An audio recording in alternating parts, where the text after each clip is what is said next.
Namaskar. Welcome to Rudralife.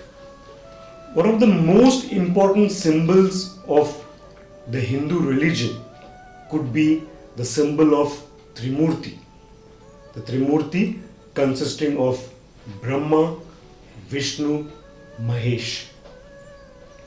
Lord Brahma, the creator, Lord Vishnu, the preservator or the conservator, and Lord Shiva, Mahesh, the destroyer.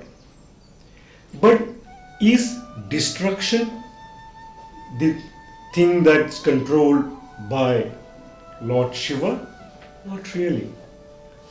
Because the destruction here is creation in another form.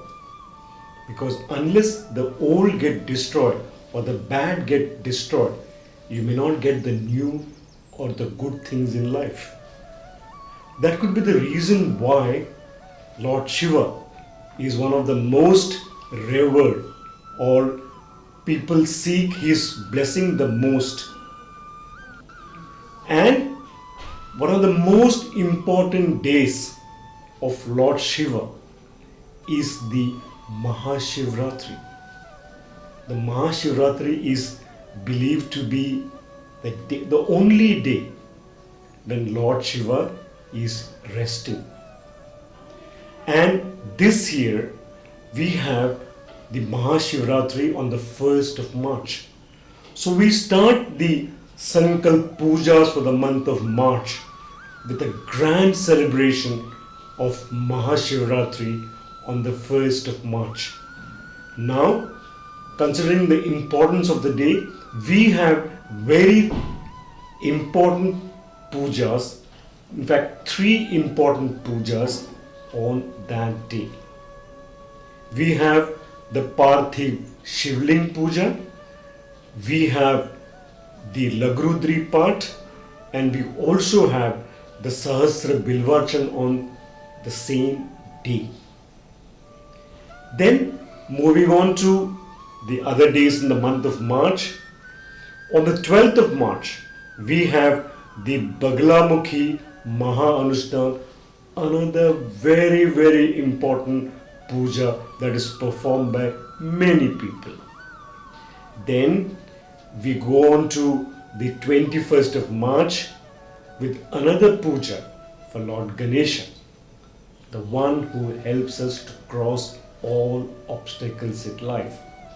This puja is the Sankashti Ganesh Sahastra Durvarchan Prayog. And lastly, on the 31st of March, we have the Gajendra Moksha Pujan. We have an array of Sankalp Pujas devoted to various deities or various gods in the Hindu pantheon, and each of them are equally important. But we must know the importance of each of these pujas and how they can benefit us and how it is to be done. To know more about these pujas, we have none other than Akash Mishra, who is an expert on the pujas. He's a well-read individual. He's a virtual encyclopedia on all these pujas that we have performed. We will get to know more about this puja.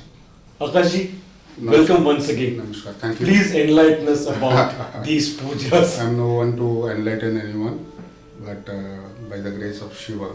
So we move on to the first Sankalp Puja, that is Mahashivratri. Shivratri, as many of us know, that it is the night when Lord Shiva and Goddess Parvati, they went into a wedlock or marriage was performed. And basically it is associated with introspection. The entire night is spent in introspection, meditation, chanting of mantras in almost all Shiva temples across India, as well as people who do it at home. So the entire night is spent in introspecting the male and female energy forms of Shiva and Goddess Parvati. So coming down to the 3 sections that we have in this Shivratri Mahaparva. The first one is Parthiv Shivalinga. It is said that even Lord Rama, since he had killed Ravana, who was a Brahmana by birth, so to ward off that sin of killing a Brahmana, Brahmahatya, he performed a Parthiv Shivling Pujan at Rameshwaram. So Parthiv Shivling Pujan can be performed by when you get this earth or clay and mixing with cow dung, bhasma, vibhuti, chandan and different ingredients, and you form a Shivalinga, which should be approximately about the person's thumb. It should not be larger than the, almost like equal to a thumb. Parthiv Shivling is excellent as it tones down the malefic effects of the planets and for overcoming ailments. It's performed for overcoming ailments, and the most important thing in nowadays during this pandemic and all, overcoming untimely death. It protects us from untimely death. The second part of this ritual is the Sri Rudri. The Lagrudri part. The Lagrudri part with Abhisheka of the Shivalinga with 11 avartan of Sri Rudram, Namakam and Chamakam. So 11 priests along with musical instruments will recite the Sri Rudram 11 times, making 11 into 11, 121 part. It's a very, very important ritual, perhaps the most important ritual to please and receive the grace of Lord Shiva. And the Abhishek also will be with various materials like milk, sugar, cane, honey, pomegranate juice, pomegranate, various kind of ingredients will be used, and it's a musical program.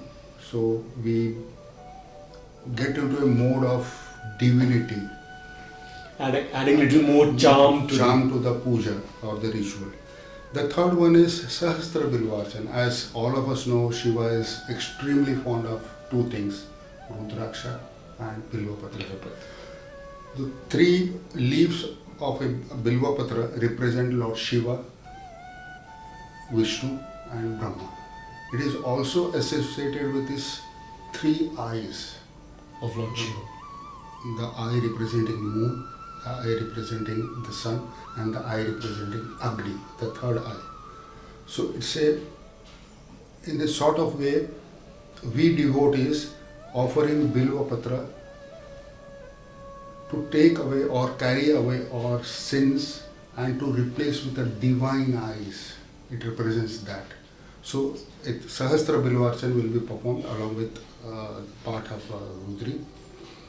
So this culminates the grand festival of Shivratri, as you have explained, and all of our Yajmans are most welcome to join it. And the second puja that in the month of March is on 12th, that is Bagulamukhi. Devi Bagulamukhi is one of the 10 Mahavidyas in the Tantra Shastras or the Tantric texts. She is said to be a fierce form of Devi Parvati or Durga, whatever. And the name Bagulamukhi comes from Valga. Valga means to rein or the bridle. Ghode ko lagam, to control, and Mukhi means mouth. To control the speech of the enemies. That is the meaning of Bagulamukhi. One, the goddess who reins in the speech of the enemies or destroys his speech. It gives extremely excellent results for people who are into litigation, into unfair competition with people, or just out of envy somebody is hassles or creates mischief. It just helps to stay out of competition. Overcome and emerge victorious. Devi Bagulamukhi is associated with victory. She never fails. And one of her name is also known as Brahmastra Rupini. She carries the Brahmastra on behalf of a devotee, so that a devotee is not unnecessarily burdened with futile enmity, envy, jealousy and black magic or evil. evil energies.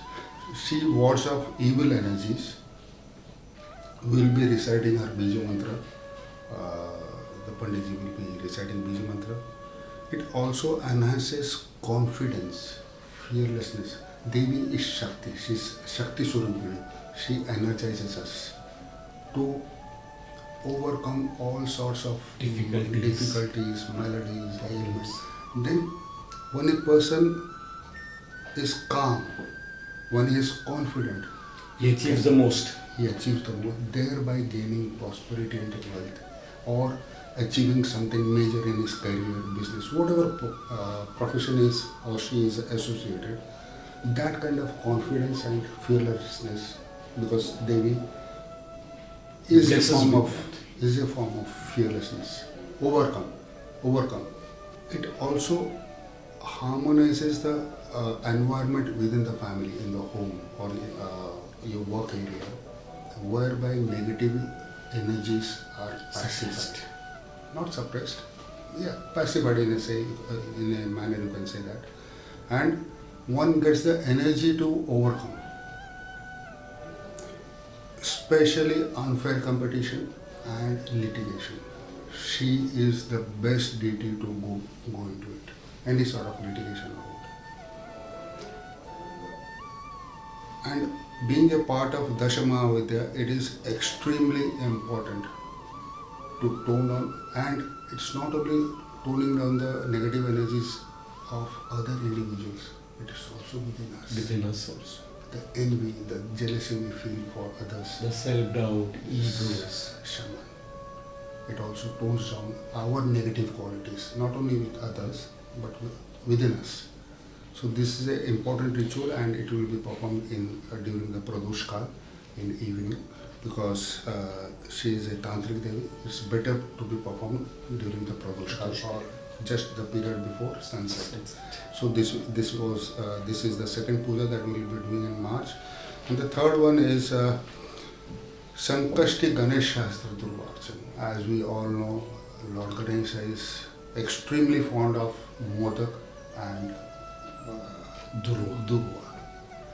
So we will be performing a Sahastra Archana. It's a special ritual which is to gain the grace or blessings of Lord Ganesha for our devotees, for all our Yajmans will be joining us in this puja. And we will be performing a Sahastra Archana, 1000 durva to be offered to Lord Ganesha to remove hurdles, obstacles. It brings in prosperity. When hurdles and obstacles are gone from our life, we prosper in career, in business, in growth, family harmony, peace. It also enhances a person's peace of mind. And Lord Ganesha is the one who controls the Mushak, one of the most destructive animals.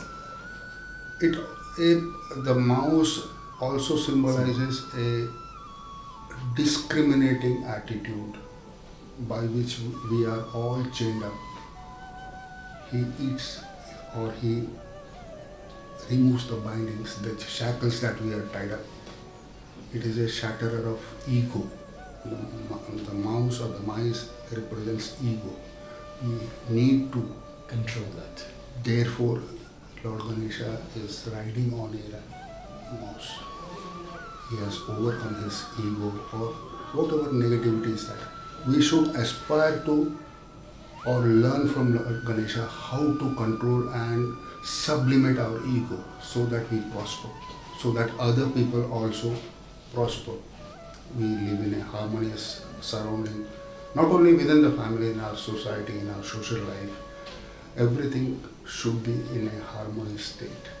So this is that significance of Sankashti Ganesha Sahastra. Now the last puja on 31st of March is a extremely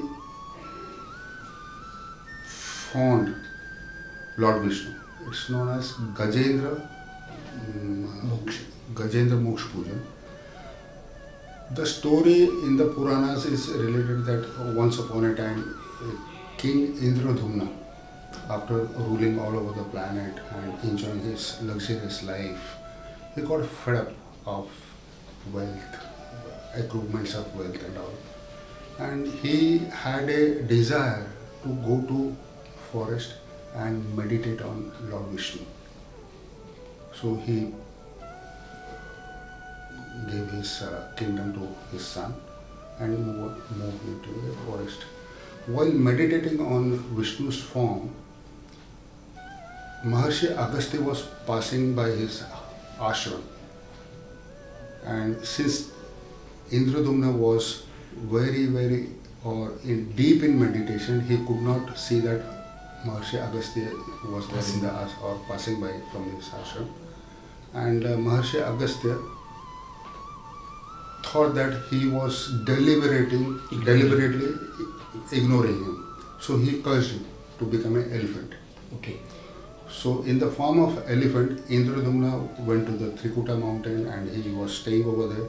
One day, out of thirst, he went to a pond, and about to sip water, a large crocodile caught hold of his foot and was trying to drag him into the water. He tried everything. In pain, he shouted, screamed, but nothing helped. And all of a sudden, because of his past life's meditation on Lord Vishnu, at that exact point of time, he remembered Lord Vishnu and called out to him, Prabhu, help me. Immediately, Lord Vishnu arrived with his Sudarshan, and the Sudarshan Chakra destroyed the crocodile, and the elephant, or Indradumna, King Indradumna in his former life, was relieved from his misery and pain. So this is Gajendra Mukti part, or Gajendra Moksha Pujan part, is there in the 8th chapter of Bhagavad Mahapuran. It is referred to it, and out of his devotion, and because Lord Vishnu saved him from this disaster, King Indradumna recited this Gajendra Mukti Stotra. And it is a very important ritual for people who are undergoing miseries, health issues, painful situations in life. And as human beings, we do not know what we had done in our past lives. So sometimes, why me? Why this is because of what we did in the previous past? births. Because we don't have an understanding of our past karmas. Why this happens? We simply suffer. We simply suffer. This is an excellent remedy for people undergoing suffering. And it is also mentioned in the Bhagavad Mahapuran that a person who recites this stotra early in the morning during Brahma Muhurta attains Devaloka or Narayan Loka. It's extremely good for people undergoing miseries, for prosperity and harmony. And to absolve of sins that we have committed in the previous birth. That is the greatest blessing of this, absolving the miseries or the sins of the past life karmas. Therefore we attain moksha or go to Narayan Loka or Devaloka, as it is mentioned in the Bhagavad Mahapuran. So this culminates our pujas, or the Sankalpa pujas, for month of March 2022, and we all hope that maximum number of people join us and benefit from all these Sankalpa pujas and lead a good, harmonious, healthy life. Namaskar. So these are the pujas that we have in the month of March, starting with the grand celebration of Mahashivratri, ending with the Gajendra Moksha part. These are pujas that can help you all to get over the difficulties and problems that we face in our everyday life. You can participate in these Sankalp pujas by logging into our website www.rudralife.com. You can register there and get the maximum benefits from this puja. Thank you.